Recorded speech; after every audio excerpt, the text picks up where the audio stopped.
बिस्मिल्लाहिर्रहमानिर्रहीम। अस्सलाम वालेकुम नाज़रीन, आप यूट्यूब चैनल देख रहे हैं। मैं इमरान खान हूँ। सबसे पहले तो डोनाल्ड ट्रंप पाकिस्तान आएगा। डोनाल्ड ट्रंप ने अपने मुंह से कहा कि वो पाकिस्तान आएगा, लेकिन उस सूरत में जब पाकिस्तान में कोई डील हो रही होगी ईरान के साथ। मैंने आपसे पहले अर्ज किया था और बार बार कहा था कि डोनाल्ड ट्रंप जंगबंदी का क्रेडिट किसी को नहीं देगा, हत्ता कि अपने नायब सदर तक को नहीं देगा। जब जंगबंदी होगी और जब कोई मामला किसी से समझ जाएगा तो डोनाल्ड ट्रंप उसका क्रेडिट खुद लेगा, क्योंकि बहुत ज्यादा डैमेज डोनाल्ड ट्रंप को हुआ है अमेरिका में। डोनाल्ड ट्रंप को कितनी बड़ी फेस सेविंग लेकर दे सकते हैं आसिम मुनीर साहब, ये मुनसिर है आसिम मुनीर और ईरान के बीच में होने वाली बातचीत। देखें, जो अमरीकी पैगामात लेकर आसिम मुनीर साहब गए ईरान में और वो पैगामात और मशवरे उन्होंने ईरान को दिए, उसके बदले में ईरान के पास भी एक डील का खाका मौजूद है। वो चीजें मैं आपको पिछले वीलॉग में बता चुका हूं। अब सादी बात यह है कि जंगबंदी हो चुकी है, जिसके ऊपर ईरान की पहली और बड़ी शर्त थी कि लबनान के अंदर फौरी तौर पे जंगबंदी की जाए। तो वहां पे जंगबंदी हो गई। जंगबंदी का जो अनाउंसमेंट है वो डोनाल्ड ट्रंप ने कुछ इस तरीके से किया कि मेरी बात हुई है लबनान के सदर से।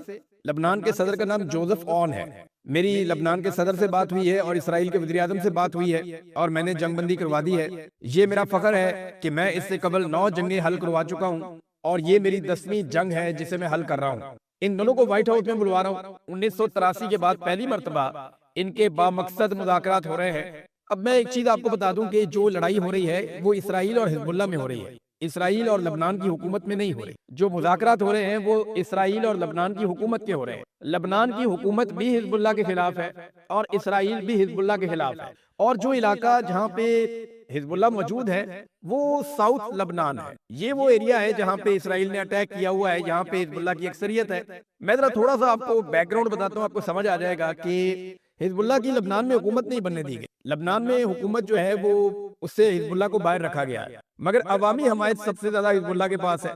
अब अगर आप तादाद के हिसाब से देखें तो 32% शिया कम्युनिटी है लबनान में, 31% सुन्नी कम्युनिटी है, 16% ईसाई कम्युनिटी है, 7.6% यूनानी आर्थोडॉक्स हैं, 5.5% लबनान में जो है वो द्रोज है। तो ये इस तरह उनकी जो है बाकी जातें मिला के तो वो पूरा हो जाता है उनका 100%। लेकिन सबसे बड़ी कम्युनिटी अहले तिशी की है और उनकी अक्सरियत जो है 95% के करीब वो हिजबुल्लाह से वाबस्ता है। जबकि जो सुन्नी अहबाब है उनकी जब अक्सरियत देखी जाती है तो 33-34% वो भी हिजबुल्लाह के हमायती हैं और बाकी जगह से भी हिजबुल्लाह को हमायत मिलती है। तो हिजबुल्लाह सबसे तगड़ी बड़ी जमात है वहां पे, लेकिन वो हुकूमत से बाहर है। और वो क्यों हुकूमत से बाहर आपको आइडिया होगा, क्योंकि देखिए 16% आबादी है ईसाई और जोसेफ ऑन जो है वो वहाँ के ईसाई सदर हैं इस वक्त लबनान के। ये वहाँ की सेटलमेंट भी है, लेकिन ये चले अच्छा है, जमहूरियत में सबको मौका मिलना चाहिए। लेकिन लड़ाई इसराइल की हिजबुल्लाह के साथ हो रही है और सुलह इसराइल की लबनानी हुकूमत के साथ हो रही है। लेकिन अच्छी बात है कि सुलह हो रही है और ये ईरान का एक बड़ा मुतालबा था।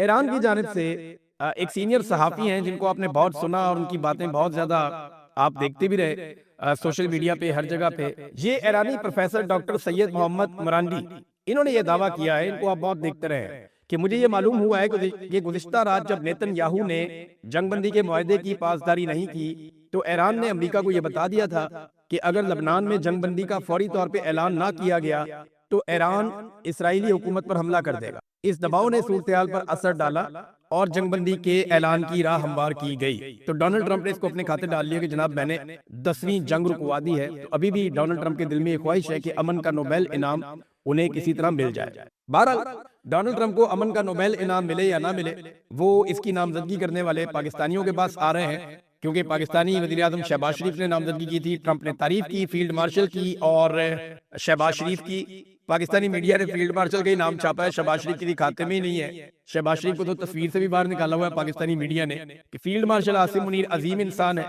ईरान डील हो गई तो पाकिस्तान जा सकता हूँ, ये डोनाल्ड ट्रंप ने कहा। तो ईरानी सदर को फिर आना पड़ेगा इस मामले के लिए। देखिए, अगर एक तरफ से अमेरिकी सदर आ रहा है तो दूसरी तरफ से ईरानी सदर को मौजूद होना चाहिए ताकि हम पल्ला लोगों के बीच में बातचीत हो। क्या इसमें अमेरिका कुछ हासिल करेगा? आज से पहले अमेरिका का किरदार रहता था मॉनिटर का, अमेरिका का किरदार रहता था हेड मास्टर का, वो बाकियों के बीच में सुलह करवाता था और ऊपर टॉप पे बैठता था। लेकिन अब पहली मर्तबा ऐसा हो रहा है कि पाकिस्तान सुलह करवा रहा है और अमेरिका ईरान के साथ बैठेगा, जिन्हें वो किसी खाते में नहीं लेते थे।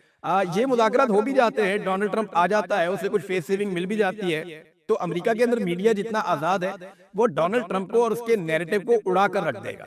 ये मैं जानता हूं ना, और आप भी जानते हैं और आप होता हुआ देखेंगे भी कि अमेरिकन मीडिया कितना आजाद है और वो डोनाल्ड ट्रंप की क्या गत बनाएगा जब डोनाल्ड ट्रंप पाकिस्तान से होकर वापस जाएगा और ईरान के साथ मुज़ाकरात कामयाब करके वापस जाएगा। बहरहाल इसराइली वज़ीर-ए-आज़म का क्या बनेगा? वो भी लड़ाई का एक फरीक है, लेकिन वो तो पाकिस्तान नहीं आ सकता क्योंकि पाकिस्तान उसको तस्लीम ही नहीं करता। और ईरानी सदर या उनकी हुकूमत तो किसी सूरत भी इसराइल के साथ हाथ नहीं मिलाएंगे, उनके साथ नहीं बैठेंगे, उनके साथ बात नहीं करेंगे।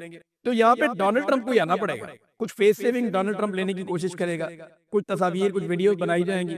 तो अगर ट्रॉफी उठाने डोनाल्ड ट्रंप पाकिस्तान आया भी ना, तो मुझे ऐसा लगता है कि सूरत-ए-हाल को देखते हुए डोनाल्ड ट्रंप जो है वो एक एंट्री डाल के निकल जाएगा, मुझे ऐसा लगता है। और फिर पाकिस्तानी ढोल पीटते रहेंगे, ये कहेंगे जनाब हम डोनाल्ड ट्रंप को लेकर आए, हमने कमाल कर दिया, ये हो गया, वो हो गया, ये सारा कुछ होगा। पाकिस्तान के हालात इससे बदल जाएंगे, ये सवाल ही पैदा नहीं होता।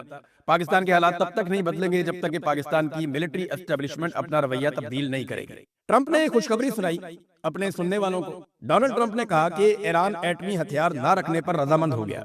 भी ये तो आयतुल्लाह अली खामनाई जिन्हें शहीद कर दिया अमेरिका ने और इसराइल ने बमबारी करके, वो तो अपनी जिंदगी में फतवा दे चुके थे कि ईरान कभी भी एटमी हथियार नहीं बनाएगा।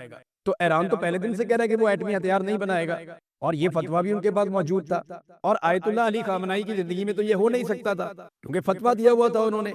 और ये अमेरिकन को शायद आइडिया नहीं है कि फतवे की अहमियत क्या है। भारत उन्हें खुद ही शहीद कर दिया और अब ये जो है वो ड्रम बीटिंग कर रहे हैं कि जनाब हमने ईरान को मना लिया, ईरान रजामंद हो गया कि अब वो एटमी हथियार नहीं रखे। हालांकि इसके ऊपर पहले से उनके पास एक फतवा मौजूद था। तो फेस सेविंग है ना, डोनाल्ड ट्रंप कभी यहाँ से फेस सेविंग हासिल करने की कोशिश करते हैं, कभी वहां से फेस सेविंग हासिल करने की कोशिश करते हैं। बहरहाल जो एक जंगबंदी का टाइम था इसराइल और लेबनान के बीच में, उसमें मैं आपको एक खबर दे देता हूँ कि वो डेडलाइन खत्म होने के 30 मिनट बाद भी चंद देहातों में ये रिपोर्ट हुआ है कि इसराइली फौज लगातार हमला कर रही है। लेकिन वो लेबनानी हुकूमत को भी कोई इतना प्रॉब्लम नहीं है अगर हिजबुल्लाह को मारती है इसराइली फौज मखसूस एरियाज में, क्योंकि लेबनानी हुकूमत की भी हिजबुल्लाह के साथ मुखालफत है, कोई अच्छे ताल्लुकात वहां पे उनके साथ भी नहीं है। नाज़रीन, अमरीकी ऐवान नुमाइंदगान में वोटिंग हुई है और हैरान कुन सूरत-ए-हाल बन गई और ये बड़ी टाइट वोटिंग हुई। डोनाल्ड ट्रंप के लिए बड़ी मुश्किल पैदा हो सकती थी। वोटिंग इस बात पे करवाई जा रही थी कि डोनाल्ड ट्रंप ईरान के खिलाफ जो जंग है वो खत्म करे, इसकी ये करारदाद थी।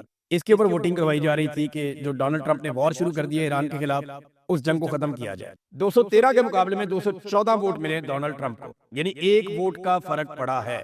और एक डेमोक्रेटिक रुकन है जेरेड गोल्डन, उसने डोनाल्ड ट्रंप के हक में वोट डाल दिया। हालांकि इसकी पार्टी डेमोक्रेट है, ये रिपब्लिकन का भी नहीं है, और डेमोक्रेट होने के बावजूद इसने डोनाल्ड ट्रंप के हक में वोट डाल दिया।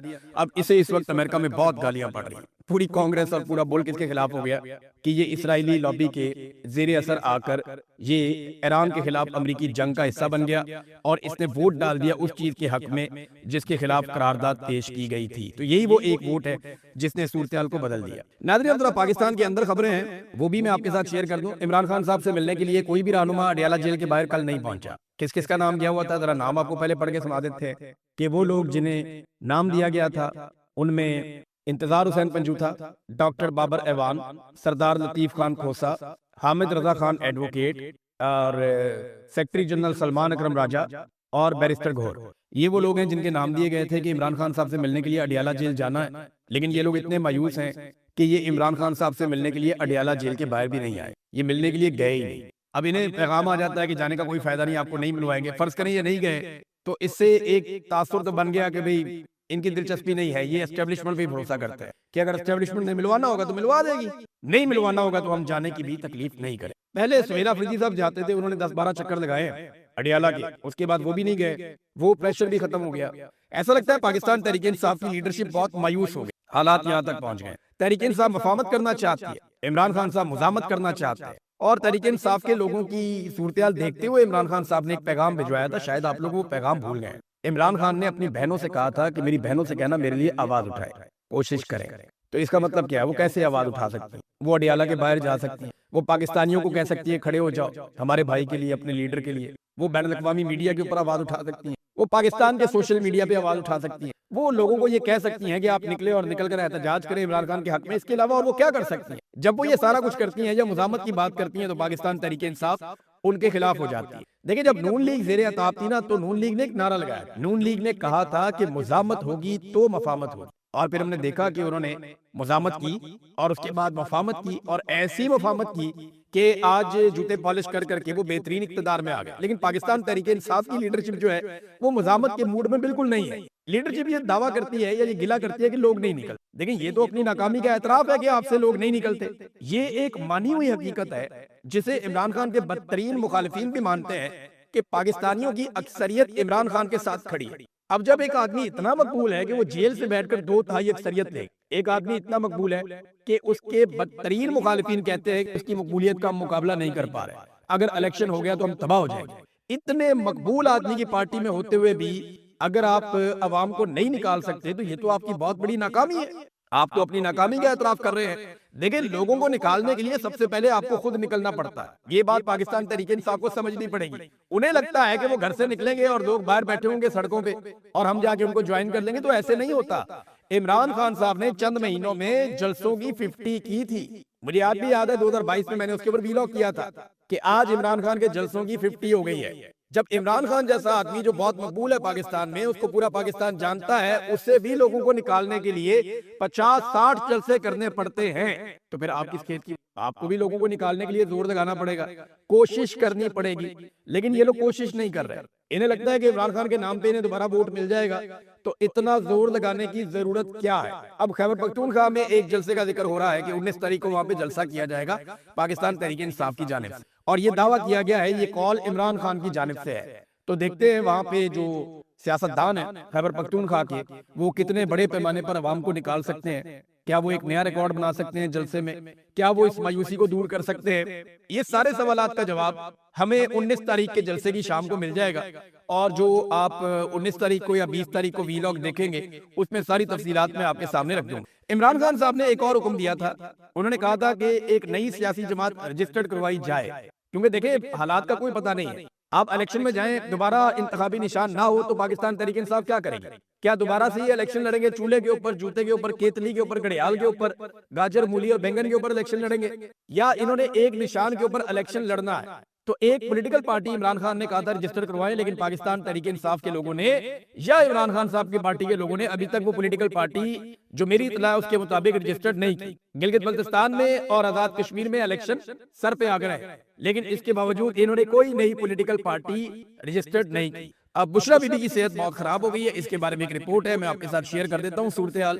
बुशरा बीबी की आंख की सर्जरी की गई है और मुख्तलिफ टीवी चैनल पे पाकिस्तान में ये इतला दी गई, और ये सरकारी जराये से खबर जारी की गई है कि अडियाला जेल में कैद साबिक वज़ीर आज़म इमरान खान की एहलिया बुशरा बीबी की आंख की सर्जरी मुकम्मल कर दी गई। और ये बताया गया जराये के मुताबिक कि साबिक खातून अव्वल बुशरा बीबी की दाईं आंख की सर्जरी रावलपिंडी के एक अस्पताल में मुकम्मल की गई है। ऑपरेशन 1.5 घंटे तक या इससे ज्यादा टाइम तक जारी रहा, और इमरान खान साहब की एहलिया की एक मेडिकल रिपोर्ट सामने आई थी जिसमें इंकशाफ हुआ था कि इनकी बीनाई भी मुतासिर हो रही है। और फिर पिम्स अस्पताल के स्पेशलिस्ट जो डॉक्टर थे उन्होंने आकर देखा, और उसके बाद फिर उन्होंने रिकमेंड किया कि इनकी आंख की सर्जरी करवाई जाए। अब मुख्तलिफ किस्म की दवाइयां और चीजें वगैरह उनको रिकमेंड कर दी गई हैं, ड्रॉप्स वगैरह दे दिए गए हैं कि इनका इलाज किया जाए। तो हालत के बारे में कहा जा रहा था कि उनकी भी तशवीशनाक है।